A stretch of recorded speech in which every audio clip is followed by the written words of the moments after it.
Today we are engaging with media in partnership with MDDA, SANEF, SALGA as partners in engaging journalists and the media on covering elections, but also on helping the IEC in ensuring that information that is related to elections during this period is reliable and ready for consumption by the public to enhance our processes as an institution responsible for elections. I have spoken to give the journalists some tips and tricks in how to identify misinformation and hopefully some techniques on identifying misinformation, and particularly the kind of misinformation and disinformation that we expect to see more of leading up to the local government elections in November.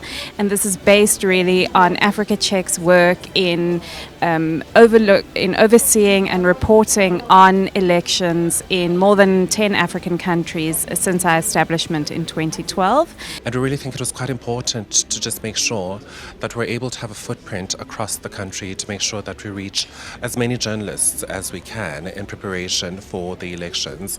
As we know, they play quite a vital role in just ensuring that the public has the right information as they go to the polls. And we've seen great success from 2024, where we've seen more journalists who have been reached through these training workshops this year, and we're extremely proud of that. Currently, hearing all this new information from a lot of people from different backgrounds is actually very fascinating, because there are certain things that I also didn't know upon in, and hearing that and hearing them giving us these pointers how we can better even on journalism and how we can even better on finding certain information. But it has been a very exciting, I would say mind-boggling experience here. I learned a lot from the whole course, the importance of information and disinformation, and also certain apps that one can access, and even information from SALGA about local government elections and the aspects of it and how it works concerning with policies and other most things that I didn't have much information of.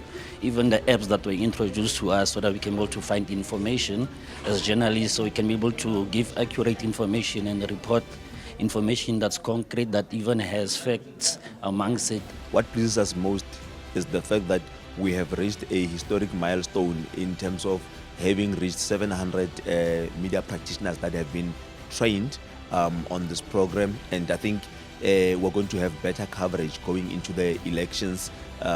So from where we started, there's been great participation across all the provinces. In fact, I think in the planning we thought that we need to be conservative in terms of the numbers, because we had to benchmark with the previous years. But I think there's something special about the elections that we're going into. There's a growing interest that we're seeing, not only from communities but even from media practitioners, in terms of really wanting to be at the forefront of reporting in an accurate manner. I think the IEC is currently doing quite well, because this youth, we are more of the online youth.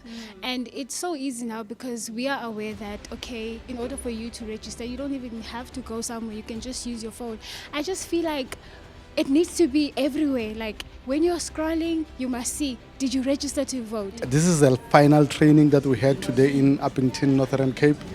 It has been a nice journey, interacting with lots of journalists, more in particular our community media journalists who are depriving of information in many cases. So it was nice coming here, interacting with community media. This journalist needs this information, and going forward I feel like there will be better reporters going forward and doing a good job for these upcoming elections.